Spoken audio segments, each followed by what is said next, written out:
اللہ کا نور برستا ہے۔ جو شخص عصر کی نماز کے بعد یہ آیت 7 بار پڑھے گا، اللہ 7 زمین 7 آسمان کا نور اسے عطا کرے گا۔ محترم ناظرین، نماز اسلام کے 5 بنیادی ارکان میں سے ایک ہے اور اس کی 5 فرض نمازیں مسلمان کی روحانی زندگی کا مرکز اور محور ہیں۔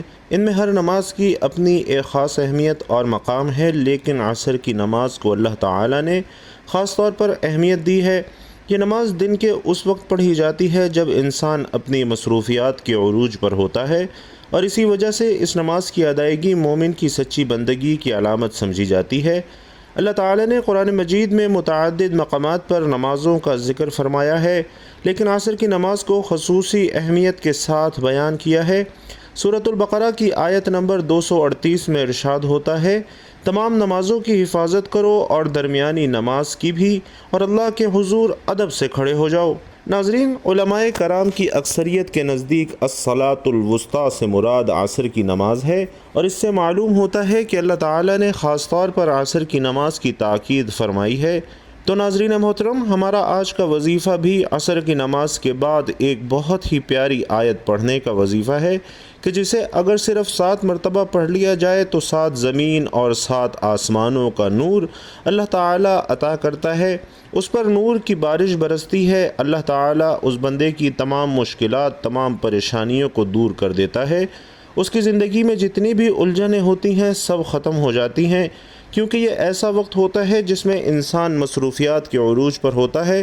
تو جب عصر کی نماز کا وقت ہوتا ہے اور انسان ساری مصروفیات کو چھوڑ کر اللہ کی یاد میں، اللہ کے ذکر میں اس کی عبادت کرتا ہے، عبادت کی فکر میں وہ نماز ادا کرتا ہے، تو پھر اللہ تعالیٰ اس کے لیے دنیا جہان کی الجھنیں ختم کر کے خوشحالی پیدا کر دیتا ہے، اور وہ انسان قدم قدم پر کامیاب ہوتا ہے۔ رزق، مال و دولت وافر مقدار میں عطا کیا جاتا ہے، اس کے گھر میں بھی اللہ تعالیٰ کی خاص رحمتیں اور برکتیں نازل ہوتی ہیں، اس کی اولاد بھی دن دگنی رات چگنی ترقی کرتی ہے، اور جو شخص اس نماز کو چھوڑ دیتا ہے تو اللہ تعالیٰ اس کے لیے الجھنیں مزید بڑھا دیتا ہے۔ سیدنا عبداللہ بن عمر رضی اللہ تعالیٰ عنہ روایت کرتے ہیں کہ اللہ کے پیارے رسول صلی اللہ علیہ وسلم نے ارشاد فرمایا کہ جس کی عصر کی نماز نکل گئی، یعنی جو جان بوجھ کر عصر کی نماز چھوڑے گا، گویا اس کے اہل و عیال اور مال و دولت یعنی سب چھین لیے گئے۔ اور حضرت موسیٰ اشعری سے روایت ہے کہ نبی پاک صلی اللہ علیہ وسلم نے فرمایا کہ جس نے ٹھنڈے وقت کی 2 نمازیں پڑھیں، یعنی فجر اور عصر کی نماز پڑھی، تو وہ جنت میں جائے گا۔ اور حضرت ابو موسیٰ اشعری رضی اللہ تعالی عنہ سے ہی روایت ہے کہ آپ صلی اللہ علیہ وسلم نے فرمایا کہ نبی پاک صلی اللہ علیہ وسلم کا فرمان ہے کہ عصر کے بعد کا جو وقت ہے یہ قبولیت کا وقت ہوتا ہے، اور اس وقت میں اللہ پاک سے اگر کچھ بھی سچے دل سے مانگا جائے تو وہ فوراً مل جاتا ہے۔ ناظرین، اسی طرح اللہ کے پیارے رسول صلی اللہ علیہ وسلم فرماتے ہیں کہ جو شخص عصر کی نماز چھوڑ دے گویا اس کا سارا عمل برباد ہو گیا۔ تو بھائیوں اور بہنوں، یہ حدیث اس بات کی طرف اشارہ کرتی ہے کہ عصر کی نماز نہ پڑھنے سے انسان کے تمام نیک اعمال بھی برباد ہو سکتے ہیں۔ یہ کتنی بڑی محرومی کی بات ہے۔ حضرت ابو ہریرہ رضی اللہ تعالی عنہ روایت کرتے ہیں کہ نبی کریم صلی اللہ علیہ وسلم نے فرمایا کہ تمہارے پاس دن اور رات کے فرشتے آتے ہیں اور وہ فجر اور عصر کی نماز میں جمع ہوتے ہیں۔ اس حدیث سے معلوم ہوتا ہے کہ فجر اور عصر کی نماز کے وقت فرشتے حاضر ہو کر انسان کے اعمال کا مشاہدہ کرتے ہیں اور اللہ تعالیٰ کے حضور گواہی دیتے ہیں۔ رسول علیہ الصلاۃ والسلام فرماتے ہیں کہ جو شخص نماز عصر سے پہلے مر گیا وہ جنت میں داخل ہوگا، یعنی جو عصر کی نماز کی پابندی کے ساتھ زندگی گزارتا ہے اور اس کے بعد دنیا سے رخصت ہوتا ہے تو اس کے لیے جنت کی بشارت ہے۔ عصر کی نماز انسان کو دنیا کی مصروفیات سے نکال کر اللہ کی یاد میں لے آتی ہے۔ دن کے اس وقت جب کاروبار، تجارت، ملازمت اور دیگر دنیاوی امور میں انسان مشغول ہوتا ہے، اس وقت نماز کا ادا کرنا بندے کے اللہ کے ساتھ گہرے تعلق کو ظاہر کرتا ہے۔ دن بھر کی تھکاوٹ کے بعد عصر کی نماز پڑھنا بندے کی قوت ارادہ کو مضبوط کرتا ہے۔ یہ نماز انسان کو سستی اور غفلت سے نکال کر اللہ کی بندگی کی طرف لے جاتی ہے، اور جب مسلمان عصر کی نماز با جماعت مسجد میں ادا کرتا ہے تو یہ مسلمانوں میں اتحاد، بھائی چارہ اور محبت کو فروغ دیتی ہے۔ اسلام میں جس عمل کی تاکید ہو اس کے چھوڑنے پر سخت وعید بھی آتی ہے، اور عصر کی نماز چھوڑنے والے کے بارے میں حدیث میں آیا کہ جو عصر کی نماز چھوڑ دے گویا اس کا سب کچھ برباد ہو گیا۔ بھائیوں اور بہنوں، یہ حدیث ایک خطرناک تنبیہ ہے کہ عصر کی نماز نہ پڑھنے سے انسان دنیا اور آخرت دونوں میں نقصان اٹھاتا ہے۔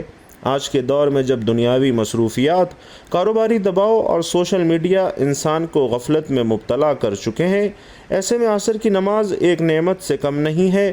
یہ نماز ہمیں یاد دلاتی ہے کہ دنیا کی دوڑ میں اللہ کی یاد کو نہ بھولیں۔ یہ نماز ہماری روح کو سکون، دل کو طمانینت اور زندگی کو برکت عطا فرماتی ہے۔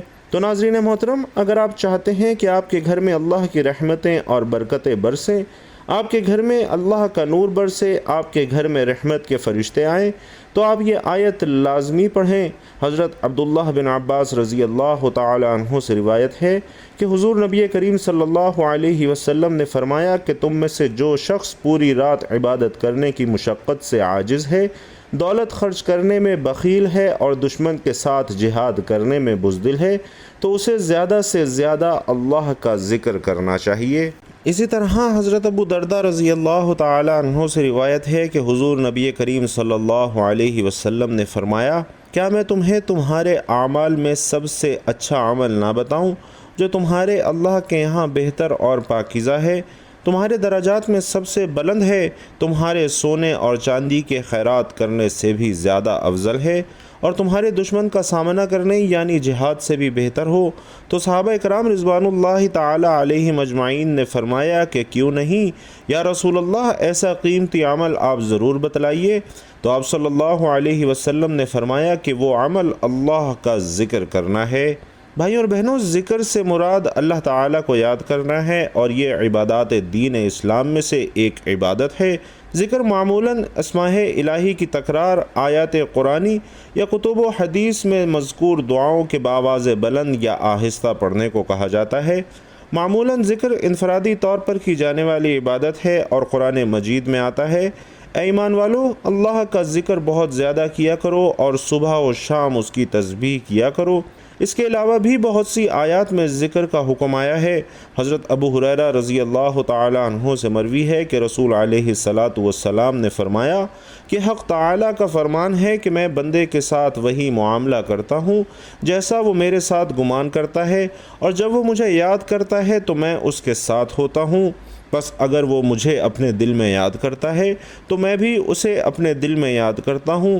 اگر وہ مجمع میں میرا ذکر کرتا ہے تو میں اس مجمع سے بہتر یعنی فرشتوں کے مجمع میں تذکرہ کرتا ہوں، اور اگر بندہ میری طرف ایک بالشت متوجہ ہوتا ہے تو میں ایک ہاتھ اس کی طرف متوجہ ہوتا ہوں، اگر وہ ایک ہاتھ میری طرف بڑھاتا ہے تو میں 2 ہاتھ اس کی طرف بڑھتا ہوں، اگر وہ میری طرف چل کر آتا ہے تو میں اس کی طرف دوڑ کر جاتا ہوں۔ رسول اکرم صلی اللہ علیہ وسلم فرماتے ہیں کہ اللہ تعالیٰ کے پاس فرشتوں کی ایک جماعت ایسی ہے جو مجالس فکر کی تلاش میں گھومتی پھرتی رہتی ہے، اور جب کبھی وہ فرشتے مجلس فکر کو پاتے ہیں تو اصحاب مجلس کے اندر بیٹھ جاتے ہیں اور ایک دوسرے کو اپنے پروں سے ڈھانپ لیتے ہیں، حتیٰ کہ زمین اور پہلے انسان کے درمیان میں تمام کائنات ان سے بھر جاتی ہے، اور جب وہ منتشر ہوتے ہیں تو فرشتے آسمان کی طرف چلے جاتے ہیں۔ اللہ عز و جل اپنے علم کے باوجود ان سے پوچھتا ہے کہ تم کہاں سے آئے ہو؟ تو وہ کہتے ہیں ہم روئے زمین میں تیرے ایسے بندوں کے پاس سے آئے ہیں جو تیری تسبیح، تکبیر، تحلیل اور حمد و ثنا بیان کر رہے تھے۔ نبی کریم صلی اللہ علیہ وسلم فرماتے ہیں کہ جو شخص اللہ کا ذکر کرتا ہے اور جو نہیں کرتا، ان دونوں کی مثال زندہ اور مردہ کی سی ہے کہ ذکر کرنے والا زندہ ہے اور ذکر نہ کرنے والا مردہ ہے۔ بھائیوں اور بہنوں، ذکر کے بہت زیادہ فضائل ہیں۔ ذکر شیطان کو دفع کرتا ہے، اس کی قوت کو توڑتا ہے، اللہ تعالیٰ کی خوشنودی کا سبب ہے، دل سے غم اور فکر کو دور کرتا ہے، دل میں فرحت، سرور اور انبساط پیدا کرتا ہے، بدن کو اور خاص طور پر دل کو قوت بخشتا ہے، چہرے اور دل کو منور کرتا ہے، رزق کو بڑھاتا ہے، ذکر کرنے والے کو ہیبت اور حلاوت کا لباس پہناتا ہے، اللہ تعالیٰ کی محبت پیدا کرتا ہے، ذکر سے انسان کو مراقبہ نصیب ہوتا ہے۔ اللہ تعالیٰ کا ذکر اطمینان قلب اور راحت جاں کا سبب ہے۔ نبی کریم صلی اللہ علیہ وسلم نے بارہا اپنے ارشادات سے ذکر اللہ کی اہمیت کو اجاگر کیا ہے۔ ذکر عربی زبان کا لفظ ہے جس کے لغوی معنی یاد کرنا، یاد تازہ کرنا، کسی شے کو بار بار ذہن میں لانا، کسی چیز کو دہرانا اور دل و زبان سے یاد کرنا ہے۔ ذکر الہی یاد الہی سے عبارت ہے، اور ذکر الہی کا مفہوم یہ ہے کہ بندہ ہر وقت اور ہر حالت میں اٹھتے بیٹھتے لیٹے اپنے معبود حقیقی کو یاد رکھے اور اس کی یاد سے کبھی بھی غافل نہ ہو۔ ذکر الہی ہر عبادت کی اصل ہے۔ تمام جنوں اور انسانوں کی تخلیق کا مقصد عبادت الہی ہے، اور تمام عبادات کا مقصود اصلی یاد الہی ہے۔ کوئی عبادت اور کوئی نیکی اللہ تعالیٰ کے ذکر اور یاد سے خالی نہیں۔ سب سے پہلی فرض عبادت نماز کا بھی یہی مقصد ہے کہ اللہ تعالیٰ کے ذکر کو دوام حاصل ہو اور وہ ہمہ وقت جاری رہے۔ نفسانی خواہشات کو مقررہ وقت کے لیے روکے رکھنے کا نام روزہ ہے، جس کا مقصد دل کو ذکر الہی کی طرف راغب کرنا ہے۔ روزہ نفس انسانی میں پاکیزگی پیدا کرتا ہے اور دل کی زمین کو ہموار کرتا ہے تاکہ اس میں یاد الہی کا ہی ظہور ہو۔ قرآن حکیم پڑھنا افضل ہے کیونکہ یہ اللہ تعالیٰ کا کلام ہے اور سارے کا سارا اسی کے ذکر سے بھرا ہوا ہے۔ اس کی تلاوت اللہ تعالیٰ کے ذکر کو تر و تازہ رکھتی ہے۔ تو معلوم ہوا کہ تمام عبادات کی اصل ذکر الہی ہے، اور ہر عبادت کسی نہ کسی صورت میں یاد الہی کا ہی ذریعہ ہے۔ مرد مومن کی یہ پہچان ہے کہ وہ جب بھی کوئی نیک عمل کرے تو اس کا مطمع نظر اور نصب العین فقط رضا الہی کا حصول ہو۔ یوں ذکر الہی رضا الہی کا زینہ قرار پاتا ہے، اور اس اہمیت کے پیش نظر قرآن و سنت میں جا بجا ذکر الہی کی تاکید کی گئی ہے۔ کثرت ذکر محبت الہی کا اولین تقاضا ہے، اور انسانی فطرت ہے کہ وہ اس چیز کو ہمیشہ یاد کرتا ہے جس کے ساتھ اس کا لگاؤ کی حد تک گہرا تعلق ہو۔ وہ کسی صورت میں بھی اسے بھلانے کے لیے تیار نہیں ہوتا۔ حضرت ثابت بنانی رحمۃ اللہ علیہ فرماتے ہیں کہ میں جانتا ہوں کہ میرا رب مجھے کب یاد کرتا ہے۔ لوگ پریشان ہو گئے اور پوچھا کہ آپ رحمۃ اللہ علیہ یہ کس طرح جان لیتے ہیں؟ تو فرمایا کہ جب میں اس کو یاد کرتا ہوں تو وہ مجھے یاد کرتا ہے، کیونکہ اللہ تعالیٰ نے خود قرآن پاک میں ارشاد فرمایا ہے کہ پھر جب نماز سے فارغ ہو جاؤ تو اللہ کو کھڑے بیٹھے اور لیٹے ہونے کی حالت میں یاد کرو، یعنی کسی حال میں بھی اس کی یاد اور اس کے ذکر سے غافل نہ ہو، اور پھر جب مطمئن ہو جاؤ تو حسب دستور نماز قائم کرو۔ حضرت ابن عباس رضی اللہ تعالی عنہ کا ارشاد ہے کہ اس سے مراد یہ ہے کہ دن رات، خشکی تری، سفر و حضر، فقر و قناعت، صحت و مرض اور ظاہر و باطن، ہر حال میں اللہ پاک کا ذکر کرتے رہو۔ ارشاد باری تعالی ہے، اے ایمان والو اللہ کو بہت یاد کرو اور صبح شام اس کی پاکی بولو۔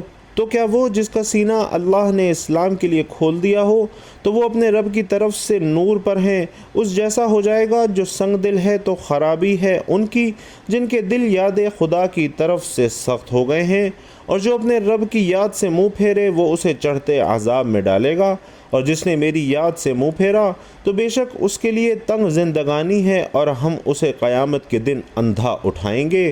اے ایمان والو، تمہارے مال نہ تمہاری اولاد کوئی چیز تمہیں اللہ کے ذکر سے غافل نہ کرے، اور جو ایسا کرے گا تو وہی لوگ نقصان میں ہیں۔ تو ناظرین محترم، وقت کی نزاکت کو مد نظر رکھتے ہوئے چلیے آج کے عمل کی جانب چلتے ہیں کہ آپ نے وہ کون سی آیت ہے کہ جس کے بارے میں نبی پاک صلی اللہ علیہ وسلم نے فرمایا کہ جس نے عصر کے وقت یہ آیت 7 مرتبہ پڑھی تو اسے 7 زمینوں اور 7 آسمانوں کا نور عطا ہوتا ہے۔ اس آیت کو پڑھ کر جو بھی دعا مانگے گا وہ دعا اسی وقت قبول ہوگی، جو بھی پریشانی ہوگی فوراً انشاءاللہ ختم ہو جائے گی۔ قرآن کریم اللہ تعالیٰ کا کلام ہے جو ہدایت، رحمت، شفا اور نور ہے۔ قرآن کی ہر آیت اپنے اندر ایک خاص تاثیر، روحانیت اور مقصد رکھتی ہے، لیکن بعض آیات کو اللہ تعالیٰ نے دیگر کے مقابلے میں خاص فضیلت اور مقام عطا فرمایا ہے، اور انہی میں سے سب سے عظیم آیت آیت الکرسی ہے جو کہ سورۃ البقرہ کی آیت نمبر 255 ہے۔ آیت الکرسی کی فضیلت کے بارے میں ہے کہ حضرت ابی بن قعب رضی اللہ تعالی عنہ سے روایت ہے کہ رسول علیہ الصلاۃ والسلام نے فرمایا کہ اے ابی بن قعب، کیا تم جانتے ہو کہ قرآن میں سب سے عظیم آیت کون سی ہے؟ میں نے عرض کیا کہ اللہ اور اس کا رسول بہتر جانتے ہیں۔ تو آپ صلی اللہ علیہ وسلم نے فرمایا آیت الکرسی، اور پھر فرمایا کہ یہ آیت عرش الہی کے نیچے سے نازل ہوئی ہے۔ حضرت ابو ہریرہ رضی اللہ تعالی عنہ کی مشہور حدیث ہے کہ شیطان ایک مرتبہ ان کے پاس آیا اور چوری کرنے لگا تو انہوں نے اسے پکڑ لیا۔ شیطان نے کہا کہ اگر تم مجھے چھوڑ دو تو میں تمہیں ایک آیت سکھاتا ہوں جسے پڑھنے سے تم محفوظ رہو گے، اور وہ آیت الکرسی ہے۔ جب حضرت ابو ہریرہ رضی اللہ تعالی عنہ نے رسول کریم صلی اللہ علیہ وسلم سے اس کا ذکر کیا تو آپ صلی اللہ علیہ وسلم نے فرمایا کہ اس نے تم سے سچ کہا ہے حالانکہ وہ جھوٹا ہے۔ رسول علیہ السلام نے فرمایا کہ جو شخص ہر فرض نماز کے بعد آیت الکرسی پڑھے گا اس کے جنت میں داخلے سے صرف موت رکاوٹ ہے۔ ناظرین، آیت الکرسی نہ صرف قرآن کی سب سے عظیم آیت ہے بلکہ اس کے اندر روحانی اور باطنی طاقت بھی بے انتہا چھپی ہوئی ہے جو شیطانی اثرات، جادو، نظر بد، وسوسوں اور خوف کے خلاف ڈھال کا کام دیتی ہے۔ تو ناظرین، چلتے ہیں وظیفے کی جانب کہ آپ نے یہ آیت نماز عصر کے بعد کس طرح پڑھنی ہے۔ تو بھائیوں اور بہنوں، جب آپ نماز عصر ادا کر لیں تو نماز عصر ادا کرنے کے بعد اسی جگہ بیٹھے بیٹھے آپ نے سب سے پہلے نبی کریم صلی اللہ علیہ وسلم کی ذات اقدس پر درود پاک کا نذرانہ پیش کرنا ہے۔ ایک مرتبہ درود پاک ثواب اور خیر و برکت کے لیے میرے ساتھ بھی تلاوت فرما لیجئے۔ اللہم صلی علی محمد وعلی آل محمد کما صلیت علی ابراہیم وعلی آل ابراہیم انک حمید مجید۔ اللہم بارک علی محمد وعلی آل محمد کما بارکت علی ابراہیم وعلی آل ابراہیم انک حمید مجید۔ درود پاک پڑھنے کے بعد آپ نے 7 مرتبہ آیت الکرسی پڑھنی ہے۔ ایک مرتبہ میں بھی آیت الکرسی پڑھ کر سناتا ہوں، آپ سماعت فرما لیجئے تاکہ صحیح تلفظ آپ کو بھی پتہ چل سکے۔ اللہ لا الہ الا هو الحی القیوم لا تأخذہ سنۃ ولا نوم لہ ما فی السماوات وما فی الارض من ذا الذی یشفع عندہ الا بإذنہ یعلم ما بین ایدیہم وما خلفہم ولا يحيطون بشيء من علمه إلا بما شاء وسع كرسيه السماوات والأرض ولا يؤوده حفظهما وهو العلي العظيم۔ یہ آیت اللہ تعالیٰ کی ذات، اس کی صفات، اس کی قدرت اور علم کے بارے میں ہے۔ اس میں بتایا گیا ہے کہ اللہ کے سوا کوئی معبود نہیں، وہ زندہ اور قائم رکھنے والا ہے، اسے نیند یا اونگ نہیں آتی۔ آسمانوں اور زمین میں جو کچھ ہے سب اسی کی ملکیت ہے، کوئی بھی اس کی اجازت کے بغیر سفارش نہیں کر سکتا۔ اس کا علم ہر چیز پر محیط ہے، اس کا کرسی یعنی اختیار و سلطنت آسمانوں اور زمین پر چھایا ہوا ہے۔ ان کی حفاظت اللہ کے لیے کوئی مشکل کام نہیں ہے، وہ سب سے بلند و بالا اور عظیم ہے۔ ناظرین، آیت الکرسی 7 مرتبہ پڑھنے کے بعد آپ نے 7 مرتبہ ہی لا الہ الا انت سبحانک انی کنت من الظالمین پڑھنا ہے، اور اس کے بعد آخر میں اتنا ہی درود پاک پڑھنا ہے جتنا آپ نے وظیفہ شروع کرنے سے پہلے پڑھا تھا۔ آیت الکرسی کے حوالے سے حضور پاک صلی اللہ علیہ وسلم سے عرض کیا گیا کہ یا رسول اللہ صلی اللہ علیہ وسلم کوئی ایسی چیز بتائیں جس سے نفع ہو، تو آپ صلی اللہ علیہ وسلم نے فرمایا کہ آیت الکرسی پڑھا کرو، کیونکہ آیت الکرسی پڑھنے سے انسان کی اولاد بھی اللہ کی نگاہ میں رہتی ہے اور اس کے گھر پر یہاں تک کہ ہمسائے اور ان کے گھر بھی اللہ کی حفاظت میں ہوں گے۔ اسی طرح ایک شخص نے عرض کیا کہ یا رسول اللہ صلی اللہ علیہ وسلم میرے گھر میں خیر و برکت نہیں ہے، رزق کی تنگی ہے، گھر میں غربت ہے، فقر و فاقہ ہے، تو آپ صلی اللہ علیہ وسلم نے فرمایا کہ تم آیت الکرسی کیوں نہیں پڑھتے؟ تو آیت الکرسی نماز عصر کے بعد 7 مرتبہ لازمی پڑھیں۔ 7 زمینوں 7 آسمانوں کا نور اللہ پاک آپ کو عطا فرمائیں گے، دنیا کی ہر چیز آپ کو عطا فرمائیں گے۔ اور ناظرین، جو اب یہ عمل کریں تو ناظرین جب آپ یہ عمل کر لیں تو اس کے بعد آپ نے اللہ سے دعائیں کرنی ہیں۔ جیسے ہوائیں موسموں کا رخ بدلتی ہیں ویسے ہی دعائیں مصیبتوں کا رخ بدل دیتی ہیں۔ اللہ ہمیں دعائیں لینے والا اور دینے والا بنا دے۔ مسکراہٹ زمین پر تاروں کی طرح بکھیریں، دعائیں بارشوں کی طرح ملیں گی۔ اللہ تعالی ہم سب کو دعا، توبہ اور شکر کی توفیق عطا فرمائے اور قبولیت، بخشش اور نعمت سے محروم نہ کرے۔ اللہ تعالی ہم سب کو آسانیاں عطا فرمائے۔ محبتیں اور خوشیاں تقسیم کرنے کی توفیق عطا فرمائے۔ جو لوگ بیمار ہیں اللہ تعالیٰ ان سب کو شفائے کاملہ عاجلہ عطا فرمائے۔ جو لوگ مقروض ہیں اللہ تعالیٰ ان کا قرض جلد سے جلد ادا کرنے کی کوئی احسن تدبیر بنائے۔ جو لوگ اپنے یا اپنے بچوں کے رشتوں کے لیے پریشان ہیں اللہ تعالیٰ جلد از جلد ان کے لیے نیک اور بہترین رشتوں کا سبب بنائے۔ اللہ تعالیٰ ہم سب کو 5 وقتہ نماز کی حفاظت کرنے والا بنائے، احکام خداوندی اور احکام رسول اللہ صلی اللہ علیہ وسلم پر ثابت قدمی کے ساتھ کاربند رہنے والا بنائے۔ اللہ تعالیٰ ہم سب کو ایسی زندگی گزارنے کی توفیق عطا فرمائے جس سے اللہ اور اس کے حبیب صلی اللہ علیہ وسلم راضی ہوں۔ زندگی میں ایسے اعمال ترک کرنے کی توفیق نصیب فرمائے جس سے اللہ تعالیٰ اور اس کے حضور صلی اللہ علیہ وسلم ناراض ہوتے ہیں۔ اللہ تعالیٰ سے دعا ہے کہ پیارے رسول صلی اللہ علیہ وسلم نے اللہ سے جن جن خیر کی دعائیں کی ہیں اللہ تعالیٰ وہ تمام خیر کی دعائیں ہم تمام مسلمانوں کے حق میں بھی قبول فرمائیں، اور حضور علیہ الصلاۃ والسلام نے جن جن شرور سے پناہ چاہی ہے اللہ تعالیٰ ان تمام شرور سے ہم تمام مسلمانوں کی بھی پناہ عطا فرمائیں۔ میرا سنانا اور آپ کا سننا اپنی بارگاہ میں قبول و منظور فرمائیں، آمین یا رب العالمین۔ بھائیوں اور بہنوں، کمنٹ باکس میں آپ لوگ بھی آمین ضرور لکھیے گا۔